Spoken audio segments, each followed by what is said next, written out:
Vilappil Radhakrishnan Thiruvithamkoor Devaswom board അംഗമാകും എന്ന വാർത്തയാണ്. CPIയുടെ പ്രതിനിധിയായാണ് വിളപ്പിൽ രാധാകൃഷ്ണൻ വരുന്നതെന്ന് തിരുവനന്തപുരത്ത് നിന്ന് ആർ ശ്രീജിത്ത് റിപ്പോർട്ട് ചെയ്യുന്നു. ശ്രീജിത്ത്, വിളപ്പിൽ രാധാകൃഷ്ണൻ CPIയുടെ പ്രധാനപ്പെട്ട ഒരു നേതാവാണ്. തിരുവനന്തപുരം ജില്ലയിലെ ജില്ലാ പഞ്ചായത്ത് അംഗമാണ് വിളപ്പിൽ രാധാകൃഷ്ണൻ. നിലവിൽ ഈ തിരുവിതാംകൂർ ദേവസ്വം ബോർഡിൽ അജികുമാറിനെ മാറ്റി വിളപ്പിൽ രാധാകൃഷ്ണൻ എന്ന പേരിലേക്ക് ഇപ്പോൾ CPI എത്തിയിരിക്കുകയാണോ ശ്രീജിത്ത്?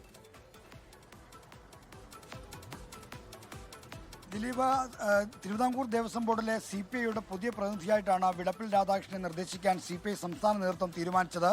ദിലീപ് സൂചിപ്പിച്ച പോലെ ജില്ലാ പഞ്ചായത്ത് അംഗമായിരുന്നു, ബ്ലോക്ക് പഞ്ചായത്ത് പ്രസിഡന്റായിരുന്നു, CPIയുടെ തിരുവനന്തപുരത്തെ ജില്ലാ കൗൺസിൽ അംഗമാണ്.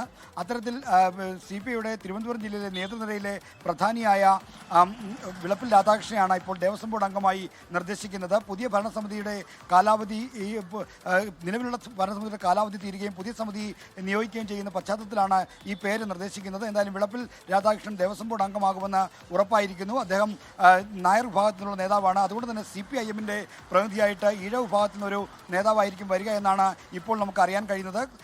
ഈ നായർ ഈഴവ പട്ടികജാതി വിഭാഗങ്ങൾക്ക് ഒരുപോലെ പ്രാതിനിധ്യം നൽകുന്ന ദേവസ്വം ബോർഡാണ് തിരുവിതാംകൂർ ദേവസ്വം ബോർഡ്. അതുകൊണ്ട് തന്നെ ആ സമുദായ സമവാക്യം പാലിച്ചുകൊണ്ടുള്ള തീരുമാനമായിരിക്കും വരാൻ പോകുന്നത്. CPIഎമ്മിൻ്റെ പ്രതിനിധിയായി A സമ്പത്ത് ഒപ്പം SP ദീപക് തുടങ്ങിയ പേരുകളാണ് സജീവമായി ഇപ്പോൾ പരിഗണനയിലുള്ളത്. കൊല്ലം ജില്ലയിലുള്ള ചില നേതാക്കളെയും പരിഗണിക്കുന്നതായി സൂചനയുണ്ട്. തിരുവനന്തപുരത്ത് നിന്ന് വിവരങ്ങൾ നൽകിയത് ആർ ശ്രീജിത്ത്. ലോകത്തെവിടെയായാലും ഏത് സമയത്തും 24 വാർത്തകളും ഓഗ്മെന്റഡ് റിയാലിറ്റി പാക്കേജുകളും എക്സ്പ്ലെയിനറുകളും വിശദമായി കാണാൻ ഞങ്ങളുടെ YouTube ചാനൽ നിങ്ങൾക്ക് സബ്സ്ക്രൈബ് ചെയ്യാം.